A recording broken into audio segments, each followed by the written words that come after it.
تسجيل هذه المكالمة لأغراض الجودة. يرجى الانتظار حتى يرد عليك موظف الخدمة بعد قليل.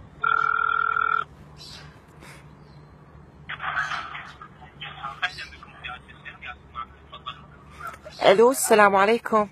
اهلا وسهلا. شلونك اخوي؟ شلون صحتك؟ اهلا وسهلا. الله يسلمك. اخوي بلا زحمه، شلون اسوي هالخدمه مال سبيد؟ ما اعرف شلون عندكم ها مال انترنت 3G. خدمة سبيدو. سبيدو اي نعم. يا باقي تحبين تشاركين يومي لو اسبوعي لو شهري؟ اسبوعي اريد اشارك، انا تليفوني ايفون.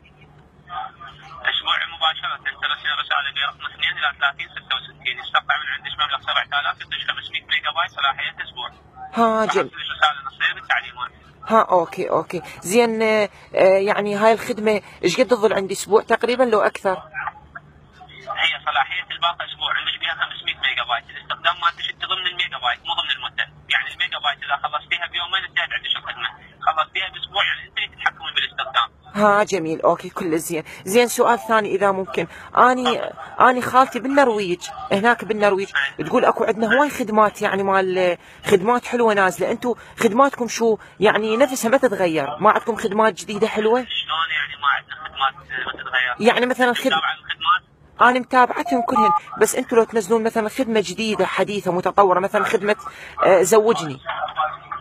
خدمة شنو؟ خدمه زوجني يعني اضغط رقم 1 للمطلقات، رقم 2 للارامل. ما عندكم هيك خدمه يعني تنزل؟ والله عندي ما اعتقد عندنا هيك خدمه. يعني تسهيل امر، يعني مثل اقول لك مثل ما نقول تسهيل امر. مثلا هسه اني عندي 5 خوات واني السادسه وكلنا مطلقات، يعني تسهيل امر تسوون لنا هاي الخدمه.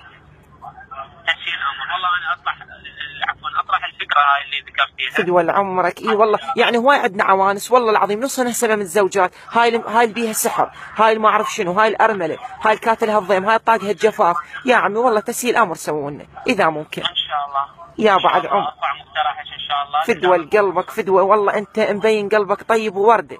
فدوى لعمرك اروح. شكرا جزيلا. يا عمري تحياتي اليك وتحياتي لجميع الكادر، ورب يحفظكم ان شاء الله. شكرا جزيلا. فدوى القلب. لا تسلم لي، واني معاك نغومه نغم اني. اهلا وسهلا. تحياتي مع السلامه. شكرا. الله معاك يا عمري.